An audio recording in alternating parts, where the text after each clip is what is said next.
Hello and welcome to the Woman Up podcast. Woman Up speaks to and about artists, academics, writers and activists, midwives, carers and more. All mothers or parents and all women and non-binary people. Those challenging ideas and ideals, questioning assumptions and provoking social change. The platform is dedicated to the people and women that are taking risks, to the ones trying to change current structures founded on biases that have to do with gender, caring, responsibilities, race, and the integration of the private and the public.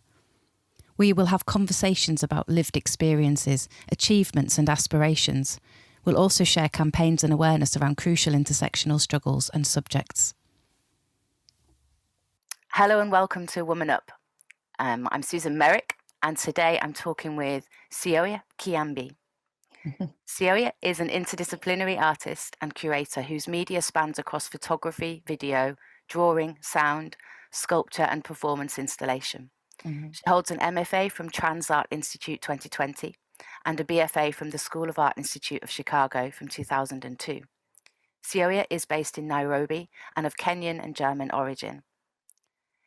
In Kyambi's artistic practice, history collapses into the contemporary through the interventions of mischievous and disruptive interlocutory agents who interrogate the legacy of hurt inflicted by colonial projects that still frame the wider political conjuncture of now. The work is messy, complex and uneasy, requiring its viewers and participants to bear witness to an embodiment of collective experiences and a constant search for links between the now and the morphed now that is encapsulated in her work, whilst asking important questions about what is remembered, what is archived, and how we see the world anew. Syowia has exhibited widely across Africa, Europe, and the USA, and has been in the UK this week. So I'm really, really honoured to speak to you today. Hello. Hi. Hi. That's too big of an entrance. It should just be like some few sentences here. But I that's not enough to describe your work, I think, I'm afraid. Yeah, but nor are those intros. They're never like fully. It's so hard to write a bio or to have like a statement that really shares properly like who you are, just because yeah, it's just very hard to translate visual work into any other kind of form, no? Absolutely. So as practitioners, we're always asked to do that, and we're always like, "Oh, this is yeah, you're it's right. not my first language." Well, no, but you must. It's I like, think okay. I think that's beautiful, and actually, for anyone who hasn't seen any of your work, I hope that encourages you, even without the interview, but hopefully from the interview, I know that encourages people to go and see what you're doing and what you've done. I want to start with a quote I got from your writing in Performing Borders. Okay. Don't worry, it's nothing bad. You said I am embracing the borderlessness of spaceholding. Yeah, which it really, really called to me, and I would like to find out a bit more about your current work with Performing Borders and the collective, What the Hell's She Doing? And I think that's part of why you're in the UK this week, right?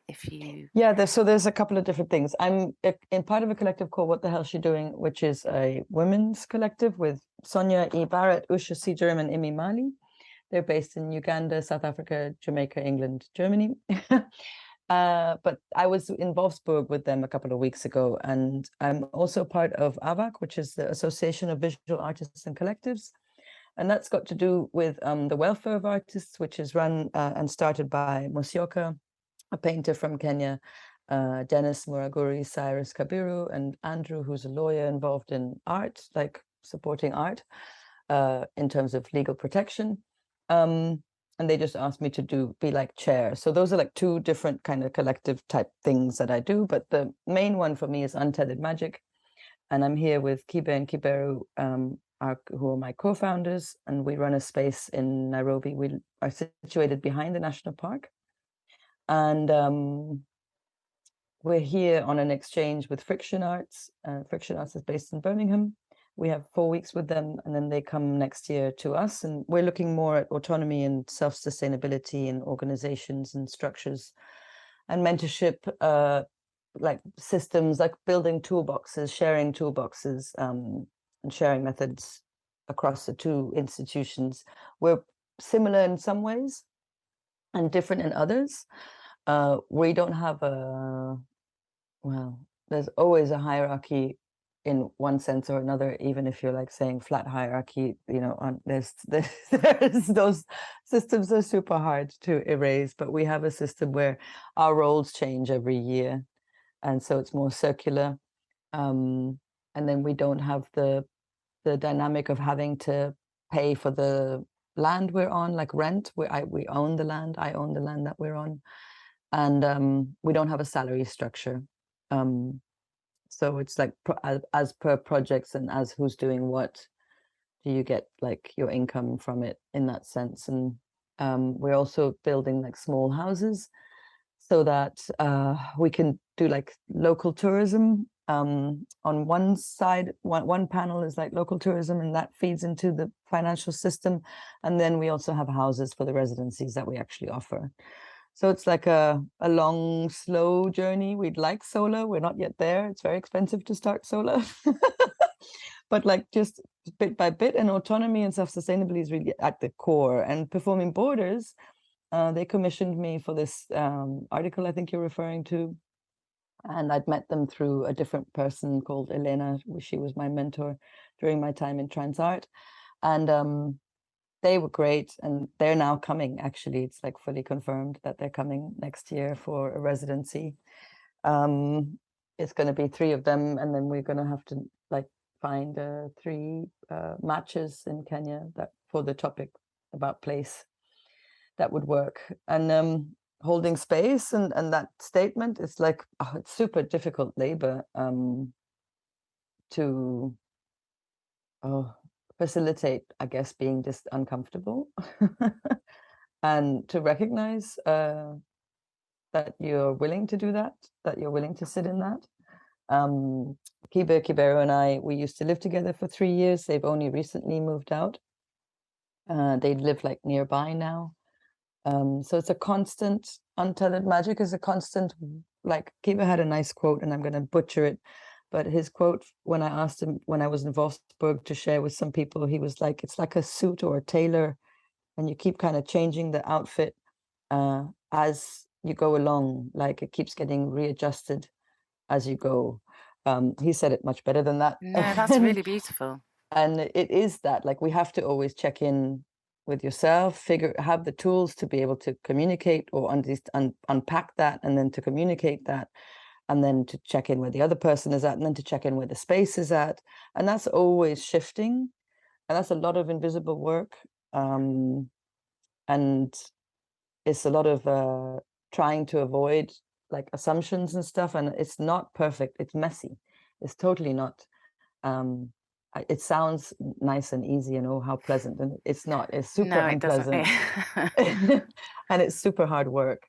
But I think it's important because it helps us remain fluid, and it helps us remain ultimately together. Yeah. Did that work come from a collaboration that you already had then? So artists that you were already working with, or? No, it's very interesting. So we've just been doing, like, we did our kind of life map yesterday, because this is part of the work we're doing with the organization Friction Arts. And everybody came to my place as a place of home first. It was just living, because I was traveling a lot in 2019 for work. And an artist came by and had a how do you say, like a mental block, and had heard, oh, maybe coming to my place might be nice. And I said, oh, I don't know you, here are the keys, I've got to go. And she's like, are you crazy? I'm like, what are you going to do? You're going to feed the dog? Yeah. You're going to water the plant? Yeah. Okay, bye. See you in 3 weeks. And Kiberu's friends with her, and came over when I was away. And another artist came in the midst of kind of all of that and stayed. And then Kibe came as well. And when I came back, they had like a meal plan, like menu, like, tidying up all the stuff that's normally women's labor or mother's labor that I end up in, because I'm also a mom. It's also my autopilot of like, oh, let's do this, let's work, organize this, and who's going to do the shopping and blah blah. And all that labor I didn't have to do because I wasn't there. And I came back into a system, but it was all around being able to co-live together. And then slowly our Wi-Fi name changed. I was having a very shit internet connection, and Kiba and Kiba were like, "Hi, you old lady, you don't need to do that. Like, this is like they're like younger than me. They were in their early 20s then, and or mid 20s, and I was like, oh, okay. So they got me the right internet connection, and then they named it Untethered Magic, and that's how the name came about. Ah, I love So, it. and then we started working together. I needed some help for some artwork I was working on, and I noticed, oh, this is a nice symbiotic dynamic. Maybe there's something here. And I've always wanted to build residency programs from eons ago, but never really had the right circumstances. And I was also not in the right kind of mind frame. The space that we're in is things are built according to need. So our kitchen it's not a building that you're in and then you're all stuck together. You kind of can escape, and you're constantly indoors, outdoors. So it's a very different lifestyle as well. Yeah. I asking as a mother as well. Mm-hmm. Do you think this work? I don't know how old your Oh, child he's or children. 16. Yeah, 16. Okay. yeah. Okay. So do you think that your parenting has affected your trajectory? So kind of Mm. what type of work you've been doing when and how you've been doing it? Yeah, no, absolutely. I mean, I had a 10-year gap between my BFA and my MFA, which was actually super good for me. And I also picked an MFA program that wasn't going back to school. I think I would have died if I had to like go back to like, oh, you're now in school and this is what we're doing. And I was like, oh, no. And like leave your whole life and your whole studio practice in order to be in school. It was like a hard call. Like for me, I was like, I really want to go to school and I really want to do an MFA and like dig deeper and have this supported time to dig deeper. But I don't want to updo my whole life and stop all my projects and blah blah blah. So Transart was a fantastic like school for me because it's like by artists for artists, and they had stopped their MFA program, but now they've started it up again. And you had your mentors and you met in 2 or 3 times in a year, 2 times in a year. And it worked for what I needed. And that 10-year break was very good because I was I'm always focused, but like I was very like, okay, I know exactly what I want out of this. And I'd had a lot of lived experience of working as a practitioner, that then I knew exactly what I wanted out of school. It wasn't like, oh, I'm in school and because I happen to be in school, or I'm No. supposed to be in school, or somebody told me I have to be in school in order to get this, I need this degree. It was a very different choice. And I think that wouldn't have been the case if I wasn't a mother necessarily. Um, and then in my when my son was younger, it was very he came with me everywhere and we did everything together. And but I just took him, there was no like invitation or special like checking in on whether you're a mum back in like 2000 or 2004 or 5, 6. That wasn't the case.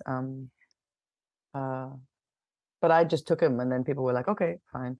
But he was also an easy baby. And some women artists I speak to who are mums are like, oh, it's terrible going on residency with my kids because I don't get any time out. But it depends on how, I think it really depends on how you've structured your life and how you negate your time. And a lot of times, as women, we're often not necessarily intrinsically know that this is our power to do that. It's been the opposite. So it really depends. But for me, I had a very easygoing baby, and And amazing that you it found worked residencies for where our you, dynamics. yeah, Yeah, amazing that you found it really did. residencies where you could take your child as well Mm-hmm, or children. mm-hmm, That's not mm-hmm. always the case. So, Yeah, yeah. And I did have wow. like I can give you one horror story if we have the time.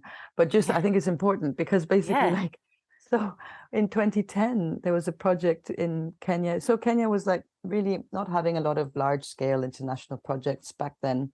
A lot of artists in the early days, like 2000, for me, my early days, weren't working in like deeply thematic ways, and that's changed a lot now.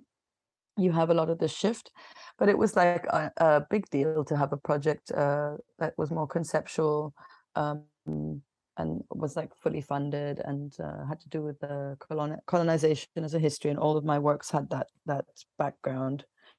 In my practices had that organically as a theme from a long time ago. And my child's father was selected for the project, and then I was selected for the project, and then I got an email from a female administrator who has 2 kids, who's leading that project, saying, oh, it's too complicated because you have a child. And I was like, okay, so like, and the other parent who's in your project, what's happening with them? Good question. It's like, yeah, we have a long way to go. Yeah. Yeah. I wanted to, staying on the collective works that you've had, there's when I looked at What the Hell's She Doing, that collective website, there's like a description of it, I guess, that is a collaborative small piece of writing, which I'd like to read. I apologize for reading it in my Yorkshire accent. Okay. So it's just for the words, not the sound. But I think it's probably important to then kind of connect with that collective. So it reads, "What the hell's she doing? She be a block with corners. She be a circular block. She be a sphere without an end, without a pause. She roll and roll. What the hell's she doing? She push and pull. She nurture and slice. She laugh and kill. She smile and whine. What the hell's she doing? She listen. She love. She hate. She cook. She think. She act. She work. She fuck. What the hell's she doing? She being a woman?" That's by Sonia Barrett. Yeah. Okay. Yeah. And Amy Mali also wrote. There's two texts like that. That was between Sonia and Amy, and they're kind of talking to each other. But yeah, that's her contribution. I think it's her contribution. Yeah. Yeah. How did that collective come together, and what were or what are the aims of it? Yeah. So in 2012, I was invited by 2 curators from South Africa for a like feminist conference in Johannesburg. It was just a meeting point for women artists to get together and know about each other. And there I met a lot of fantastic women artists, but particularly Usha Seejaram, who was part of this collective. And when did I meet? Okay, so then there was this nice idea of continuing these meetings, but obviously they take longer than possible to happen. And the next meeting was in Kampala in 2016, but nobody from the previous one could make it but me to the next one. So I made it to the next one, and I had already kind of met Amy Mali from before. And then that's the first time I met Sonia Barrett. And Sonia's practice and Usha's practice, for me, I was like, oh, you two have to meet. Like, it's fantastic. Like, there's so many overlaps and whatnot. And we're an admirer of each other's works, like separately and together, very much so. And everybody's kind of met at different times. And then I was curating a project with the Australia Contemporary Art Institute for their Biennale on Isms called Womanisms. And the second half of that project couldn't go through because of the pandemic. It was supposed to take place in Kenya, but the first half was in Dresden, and it was a terrible experience because a lot of artists had a really tough time, and it wasn't my city, so I couldn't like curatorially navigate it better to kind of hold them better. And that's where Amy, well, obviously I love their practices, so I'd invited all of them for that, and that's where they first met. But I was busy with like curatorial work and kind of running around, kind of putting out fires.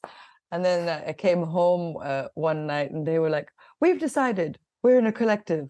and you have to join. And I was like, totally, yes. Because it was like, it's super, they walked into like an AfD rally, like a really neo-Nazi rally, and were like trying to get to dinner to our place. And it was like these rallies that happen on Mondays that were like a big deal in 2016, where everybody was like, oh my God, this is really bad. And but then they continued, and in 2019 it was like nobody bothered to even remind us that this happens on a Monday. Like it had become a normal thing, or whatever. You can't really say normal, but it wasn't like in 2016 I was told be careful, whereas in 2019 it was like, yeah, we just kind of forgot that this happens on a Monday.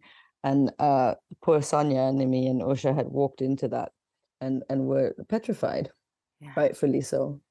So it was really hard, but from that hard place, they were like, what can we do to make this the best? And Syowia always wanted us to meet because I had met everybody like differently, and they came up with it, and I was like, yes, I'm in. Yeah. And what the hell she's doing is what we hear, like have heard individually spoken to us over different times. Yeah. Yeah. I've had that myself as well. Yeah, you see. Especially in the town where I live, and if I try and do any performance stuff here, it's like, Yeah. what? What the hell? Oh, you have so much going on. I want to later we'll talk about what the hell she's doing again, because you've got work in the exhibition currently as well, running until January. So we'll come back to that at the end. But I wanted to ask, I wanted to describe a couple of pieces of work to maybe listeners who haven't seen any of your work. The work that really stood out for me when I was looking through your huge, beautiful back catalogue of work is now I'm probably going to say this wrong, but Caspale or Caspale, which is essentially mask wearing performance actions and interventions. Really, really powerful imagery and performance work, which is you performing and interacting in spaces or even in photographs, historical photos that are portraying colonialism, and your presence in those and your presence in those spaces, like in museums, is confronting the viewer and forcing audiences and anyone looking at these pieces to challenge their perception of history and challenge what's been seen. When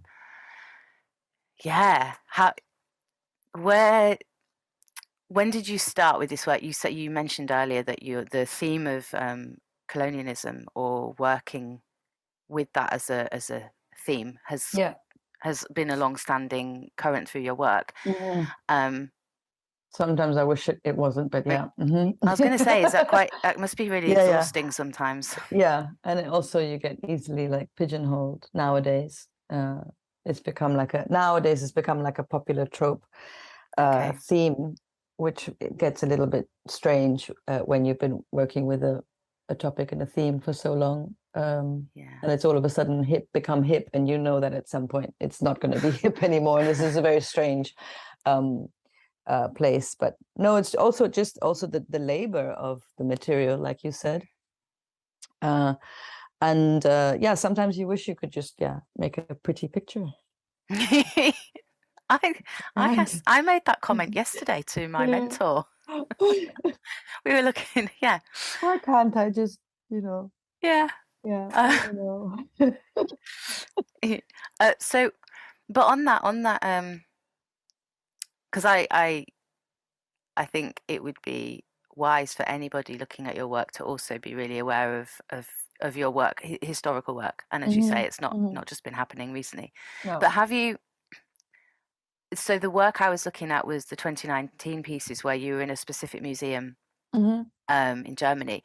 Have you taken that work, so Caspale, anywhere else? And where would you go if you could take it anywhere? Okay, so yeah, that's super. Okay, so Kasperle, ala. It's first of all, it's going to be in an. Oh, I don't know if I'm allowed to say this. Anyhow, I'll be exhibiting next year. Where and when, I don't know. Okay. I might not be. Like maybe I should cross check with them.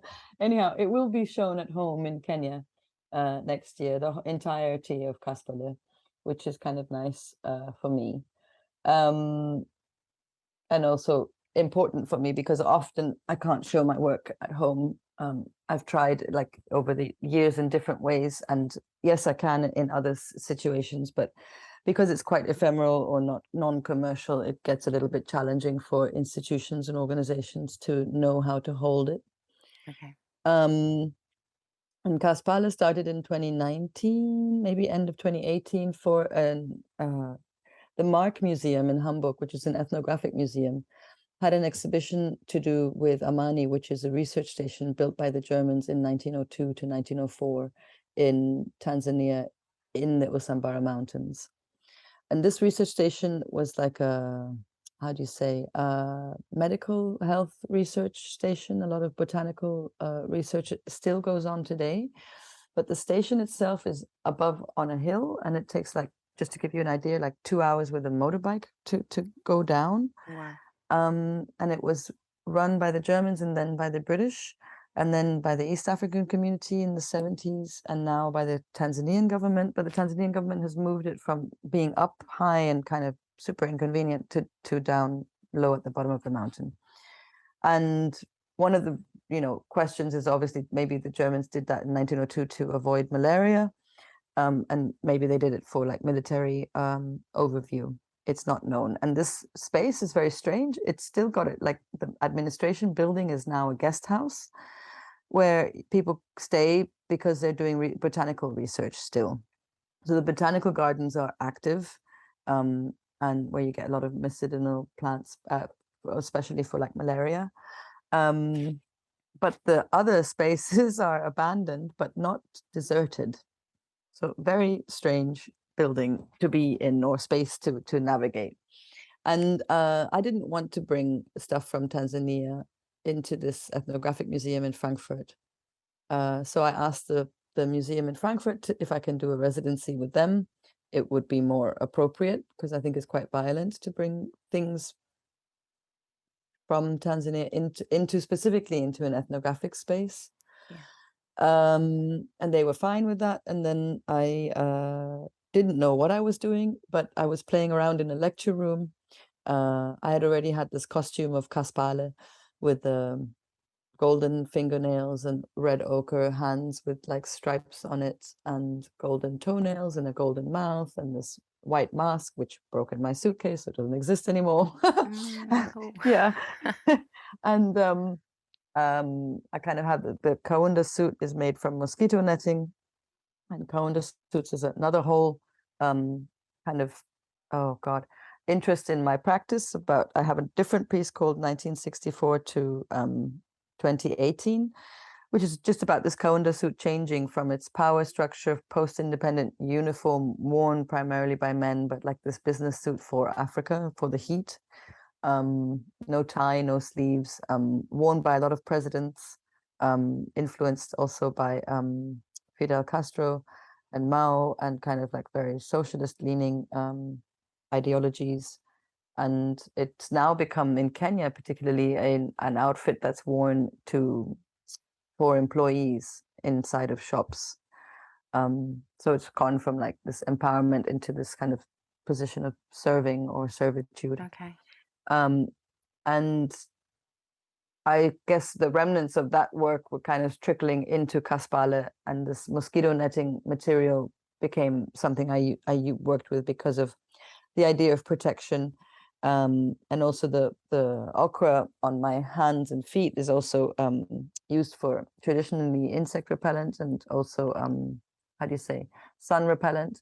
Okay. And but it also is, people speak about it also having like protective powers.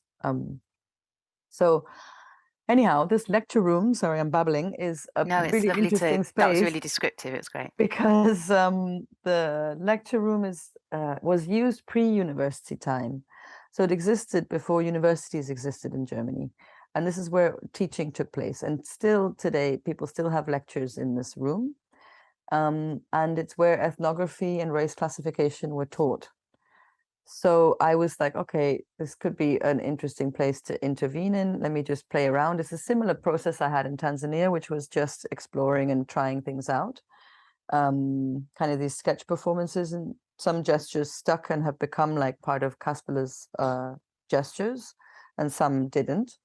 And then it was like, okay, you have to produce now a work, and I'm like, oh well, I'm not ready to produce anything with Kasperle necessarily in that sense, and I didn't want to make them into a piece of art that you have on a wall, because it takes away. The whole point is that they're supposed to remain like with agency and interfere. And the one idea I had, they didn't have the budget for, which was to randomly project Kasperle inside of the museum at odd times in odd places, like in the toilet and in the on the corridor and whatnot. But they're like, we don't have the, you'd need like 1,000 projectors or whatever. I don't know. They didn't have the money for that. Fair enough.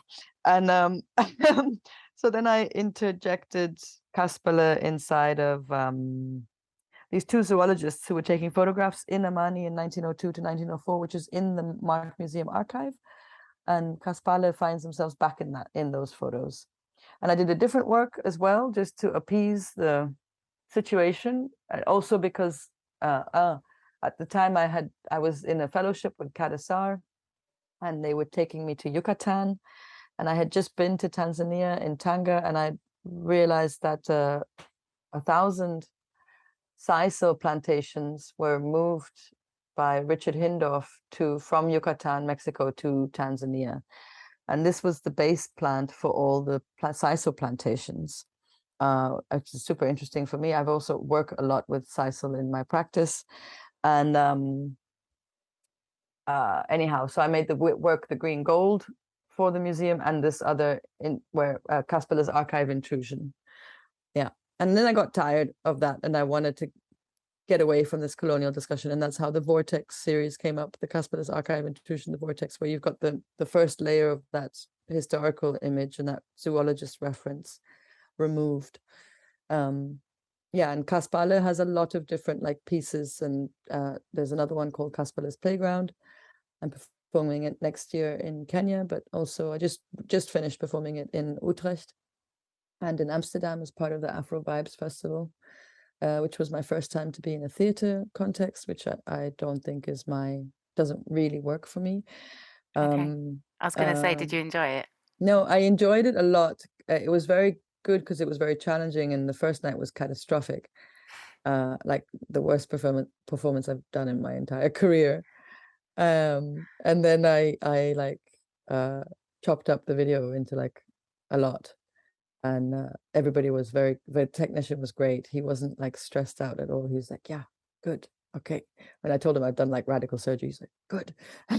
So it's like, and then I basically, time is so different in the theater, and then this thing of I did these nice conversations afterwards, for each performance after the first one, and I realized that the act is deeply embedded in a desire to repair, and when you're and that cannot work in a timed situation. And that's what I knew that, but I didn't know it so clearly. Yeah. And I needed to test out when they invited me, I was like, this keeps coming up for me. People keep saying like theater, or people keep saying my stuff is very theatrical. Maybe I should just try it out. This is kind of like a nice place to try it out in. And I succeeded because I condensed time in the work itself and whatnot, and it works beautiful and aesthetically and whatnot, but it's not the core of the performative practice for me. Is this act of the breakage and the repair and the trace and the acknowledging things, and having to sit with things, and I can't do that in the theater in the same way. Yeah. And I don't like the fact that you're like sitting there, whereas with the other process of my performative practice, you come and go how you want. This is what I've seen from your I'm pieces. not Yeah. keeping you hostage, you know? Yeah. If you And want to stay cool, but like you don't have to. Whereas the setup for theater is already so like, I mean, you have to be pretty ballsy. Well, people are. People are ballsy and get up and leave, but it's like not for everybody. Some people wouldn't. Some people are like, it was painful, but I'll have to sit here now. yeah. You know? Yeah. Yeah, this is it's very I think it's really relevant to performance, Mm, and you're right, it really varies depending on people's practice and how it works, yeah. and what the setup is, what the Mhm. aims are. But the Yeah. talking about time and how you sit with your work Mhm. and hold it and Mhm. allow people to come and go and witness you holding that. Mhm. I I watched the documentation for I Have Heard Many Things About Yeah. You Yeah. from 2016, Yeah. but also the more recent work. I can't remember what it was called now. That's really bad of my notes. Uh, Um, mm, there's Fracture and there's I've heard yes, it many was things about Fracture. you. Fracture's quite old. It's 2011 was the first time. And then it The toured in 2015 and then it showed in Ireland in 2016, oh is maybe yeah, that's me. There 17. was it was one where you Oh, I know. smash. What's Wrong, Dear Jane? Yes, that's Yeah. yeah. So, but Yeah. all of them are, you That's so 2014. many Yeah. elements to Yeah. it. Yeah. Um, but I think it's encapsulated in I've Heard Many Things About You, Mm-hmm. where it was 4.5 hours Mm-hmm. Mm-hmm. performance, and Yeah. you walked from the museum Mm-hmm. to the gallery. Mm-hmm. I which I really get that. I was Mm-hmm. asked to do some work several years ago in a gallery, and I Mm-hmm. had no relevance to that gallery. Mm-hmm. I felt so I took my work from the prison where I'd been Mm-hmm. working with some women to the gallery, and then Okay, there then felt it like there was joined. more of a connection. Yeah. Yeah. But nowhere near as long and as striking as yours. 4.5 hours, you including you walking through Bremen, Mm-hmm. um, wearing the clothing which was the Herero day dress. Yeah, Yeah, from it's used to commemorate the genocide in today's time. yeah. Yeah. Yeah. And you carried sand, you had a train of material with all these historical records and documents and Mm-hmm. letters on. Mm-hmm. Mm-hmm. And you just see in that performance, you see the weight of that train of material that you're Mm-hmm. carrying and Mm-hmm. dragging and laying out occasionally and sitting with and it allowing people and forcing people to kind of confront this. Mm-hmm. It's really, really powerful. But Yeah. yeah, I love your focus because then even when you arrive in the gallery, you then proceed to hang the piece and Mm-hmm. stitch the Mm-hmm. piece, and it's just so intricate and so thoughtful. Yeah. Um, how do you feel after you've done those performances? When they do they take a lot out of you? No. It's funny, that question came up for me at Casper's playground as well, like last week. Um, it's not me. It is, but it's not me when I'm performing. It's not me, Syowia, the one you're talking to now, or the one who goes to sleep in her home or whatever. Um, uh, a real different energy. So for I've Heard Many Things About You became I was researching a lot about Henrik Whitboy, who wrote a lot of records and a lot of letters to German officials and British officials and also other chiefs. He was one of the main chiefs in Namibia out of the nine, and he was very anti-colonial, but he had super records. And if somebody's told me about a book that's been published of his letters and notes, but I haven't actually found it myself yet. But he told me it exists, an artist I met in Dakar from Namibia. um, and in one of the letters, he writes, "I've heard many things about you," which is where I got the title from, because I couldn't get myself to Namibia at the time that I was producing this work. I still want to make a sister piece that I spend time in Namibia and make with the same kind of framework but different material, like meaning a costume and a trail and a walking. Um, but what was my point? Oh, the letters. No. What did you ask me earlier? Is About it being Oh, heavy. Yeah. So like the in the research phase, there's a very powerful story of his daughter, who they don't know the age. She could have been 16 or 17. And Henry Whipboy was hunted by the colonizers, both British and German sides, because obviously like killing him would be like a sign of showing your power, and like squelching any kind of proper rebellion. So he was always running, and his tent got ambushed, and his daughter was murdered, and he escaped. But there's a record that before she was murdered, she was actually cursed them out, and said like I don't have the words verbatim, but it was like what you're like what you're doing is going to come back at you like tenfold. It's like there's no way. And to think at that age and that time in history, this is 1904, with like gunpowder weaponry and no gunpowder weaponry, like all these kind of. But I thought she was astounding to kind of have that statement. So it's her energy that I asked for to do the walk. And it was made sense because it was a female energy in that sense. And at the very beginning, when I was starting to think of the work and whatnot, I really felt like there were 4 men in my studio. and I kind of was like, can I do this? Like, I'm not Namibian. I'm talking to the Germans. I'm half German, and like what? And I just felt like and then I was like, okay, you need to leave me alone now. Like, I need to do this work. And I do feel like they were there, and I do feel like they left. But it was like a checking in. I don't know. But often the performative work, it's very rarely me. The closest I've come to now is in Kasperle's Playground.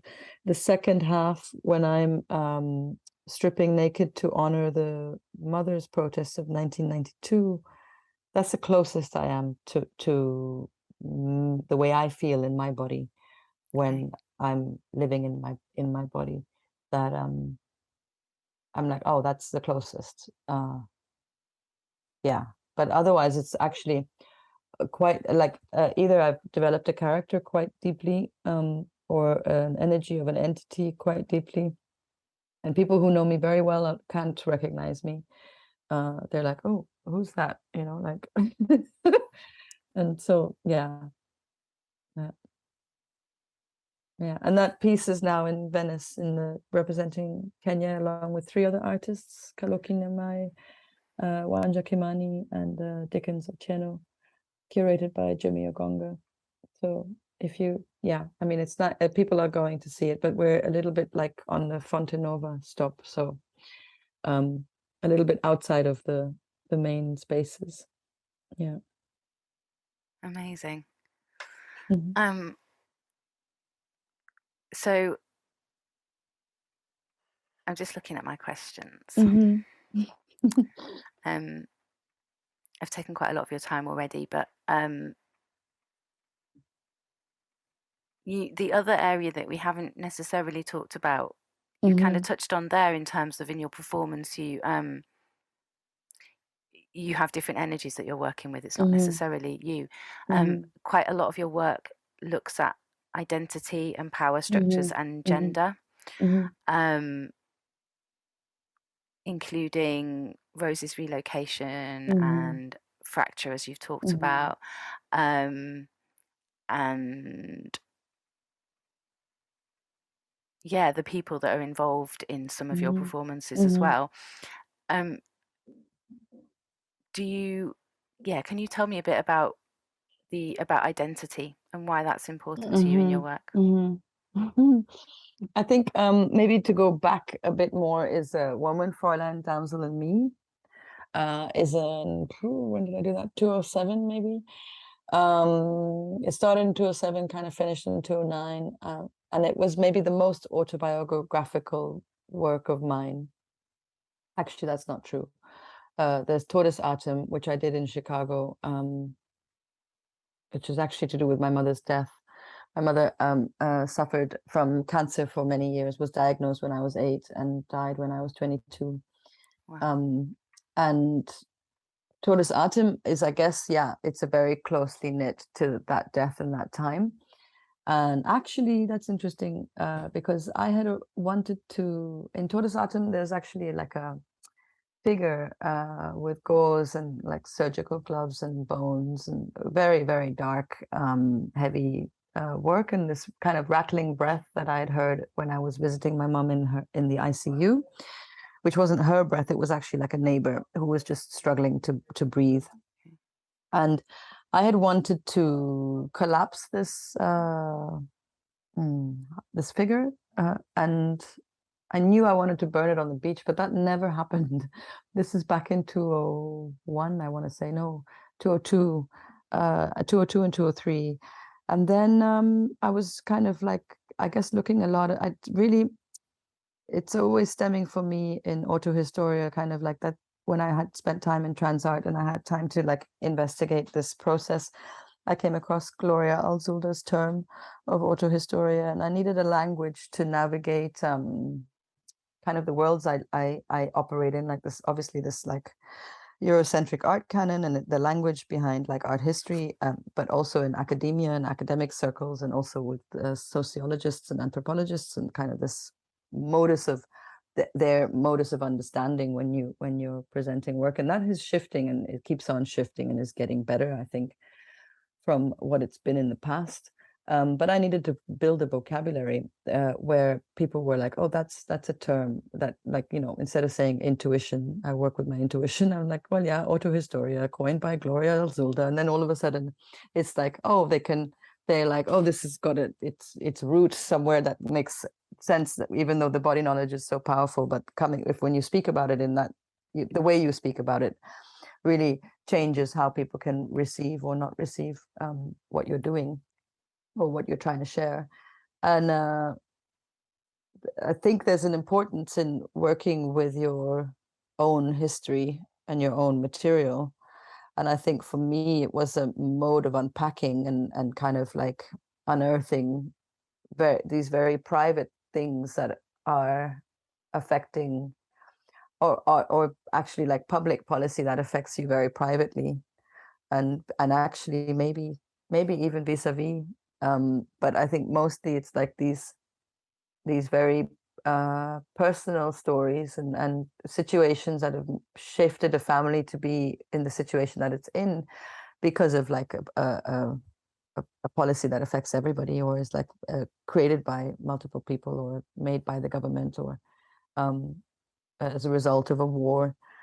You have this connect is always something I think we grapple with as practitioners, but also just as beings in the world, like who we are and where do we come from is an ageless question. It's not just for an artist who happens to come from like Kenya and is half German, right? This is not a question only for me or myself.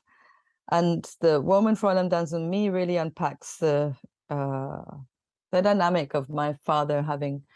My father's born in 1936 in Kenya, and he spent 20 years in Germany, and he kind of missed the Kenya's like independence time frame. He was in Germany when that happened and had a kind of utopic idea of what independent Kenya is going to be like and will look like. And my parents moved back to Kenya in 1972, and I was born in 1979. And they just have like he had he's still with us. He's 86 now, and I'm actually doing a series of interviews with him. I've been doing that for like a year and a half now, of his life journey and whatnot. But he really had he'd pick like a German thing when it suited him, and he'd pick like a really traditional Kenyan thing when it suited him when we were growing up, you know. And it was like, oh, and this kind of it uses double-sided mirror that's broken, so you never fully see a whole of yourself, and you enter the space with your shoes off and it's on sand and you don't quite know where you're stepping. And it's really about me and my sisters. So there's two phases: engaging entrapment, and the second phase is release. And it's just about this entrapment of this colonial time and how it affected the psychological warfare that goes on for people of my dad's generation. And just navigating that dynamic and coming out of that. And actually, like, I burnt it was me and my sisters as the figures, and I did cremate us, and even then it's kind of, yeah, even our cremation is like very, oh, of course that's how Syowia would go, you know. And like you said, like the way it's burning, like one of them was like really fighting the burn, and I'm like, yeah, of course. in the process. But I think I had to do that work, and it wasn't for public. The installation was up in a public space, but the performance was private. I invited a friend, and I had another friend who was filming. So it wasn't really about any kind of audience engagement. That wasn't the purpose of the work. But I had to make that work in order to get to places like Making Fracture, or I've Heard Many Things About You. And I think understanding better how did I come to be where I'm at, by unpacking and really kind of figuring out how my parents and my grandparents, and these, I have very interesting female lineage on my German side, with women who are always the matriarchs in that lineage are always ostracized in very different circumstances. Yeah, and that you can see in our lineup. It's also very present. But then I just feel like it's not in a it's not designed. I'm not wanting to speak from a victimhood space, or I think the objective for me is to bring about dialogue, to get people to think about histories in different ways, that the history we're told is not really the be all and end all of it. Yesterday I was speaking to somebody, and she's like, I'm going to Ghana, and I want to come to Kenya. And I was like, it's far. It costs more than if I had to fly from Kenya to Germany. And then I could see she was a bit like, I don't get it. Like, I want to get it. And I'm like, okay, let me break it down for you. Western Europe fits inside of Congo. And she's like, what? And I'm like, yes. And then she's like, shit, they didn't draw that correctly. And I'm like, no, they didn't draw it correctly on purpose. Like, but just to start to wrap your head around. She's like, okay, I'm annoyed now. I want to understand, but to get that kind of conversations and discussions going, and when I presented my work in Tanzania, it was lovely, with a bunch of people who had nothing to do with art, all scientists. And you could see them like struggling in the beginning. I'm like, I don't get it. And then slowly that you could see that, okay. And then the guy said to me, oh, it's like, you're like a history book. And I was like, yeah, actually that's because these histories are not in our educational system. And I know that when I make this kind of work and kids are coming to see it and people are talking about it, or it's getting published, then another layer of history gets uncovered in another story. And I think a lot of people are doing a lot of work in that direction. Yeah, same needs to be done in the UK as well. Yeah. I want to finish by reading the 10 pieces of advice that you give for women artists. Yeah. Can be for all artists, but that booklet we made with What the Hell She Doing was, I like focusing it on women, but it's for all artists, I would say. Yeah. So the 10 points to remember, and then I want to check that you still feel that they're all good as well. So number 1, get it in writing, even when it was a phone call. Write an email with an update on what was discussed. Perfect. Number 2, infiltrate and constipate. I might ask you what that one means. Number 3, professionalize yourself, raise your own standard, and don't assume that the institution is professional. Number 4, discomfort is your best friend. Sit inside of discomfort. Number 5, don't ask, don't get. That's not even mine. I have to tell you who told me that. Okay. Number 6, develop your autonomy. Practice it. Start by asking whose trajectory are you role-playing in. Then look at the nuances. Then it's time for navigation to the place you want to be in. Number 7, on my studio wall, I once wrote, get the tools you need to navigate the sea of shit. I like that. Number 8, Be conscious of the language you use. Make it deliberate. Define your own as needed. Number 9, surround yourself with positive people. Mix up your peer group. And number 10, audience is fluid. So yeah. Yeah. How do those all still ring true for you? Yeah, they do. And infiltrate and constipate, it's more like, sometimes you get a project and you're like, oh, I'm not sure. And of course, this boundary can change. There's sometimes where you just have to say no. But there's sometimes when I think you can actually accept the difficulty of it and create a blockage so that there has to be an explosion of some sort, or like they has to fix it somehow. So that's what infiltrate and constipate is about. Nice. Okay. Yeah, I would say like the Mark Museum project, I took it on to do that because a lot of the time people were like, oh, working with ethnographic museum, like this what is happening. There's a lot of ethnographic museums in Germany, at least. I don't know about the rest of Europe. I've started to like invite artists to do like interrogatory projects inside of their collections, but they're not really willing to actually unpack the problematics of their collection. And sometimes they're not really willing to fund it the way it needs to be funded to actually do a good work or to give it the time that it needs. I think Jade Montserrat has faced those same difficulties here in the UK. Yeah. Yeah. So it's like, okay, there's a limit to where I have to say no, because it's really the system is pretending to want to make the shift. But I was lucky in the Mark Museum. I had one curator. She's left that space now, but she was really great and very willing to unpack the difficulties and spend time. And again, I mean, there was no residency in the museum, and I asked like, okay, I know everybody's going to Tanzania, and I will go to Tanzania, but I do think I need to be here. And they said, yeah, that makes sense. Yeah, I guess it's just how conscious are you working, and that's limitless. I don't think that there's a limit on that. I still feel like I made decisions on things. I'm like, oh shit, I shouldn't have done that. But yeah, I think running away or saying no without doing the steps of that our work is important. Is like, I think you need to do that. And then I hear the position of like, why am I doing the labor for them? That's labor they need to be doing. And I get that and empathize with that, but it's just I'm on the other.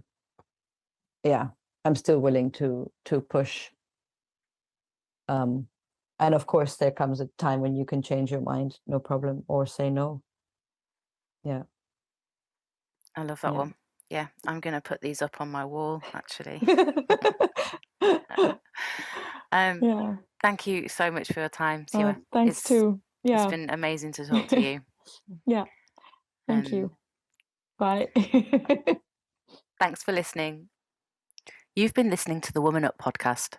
This podcast is produced by artists Amy Dignam and Susan Merrick in association with the Women's Art Library. You can find many more episodes by subscribing to us on all of your usual podcasting platforms or by following us on Instagram at woman.up.podcast.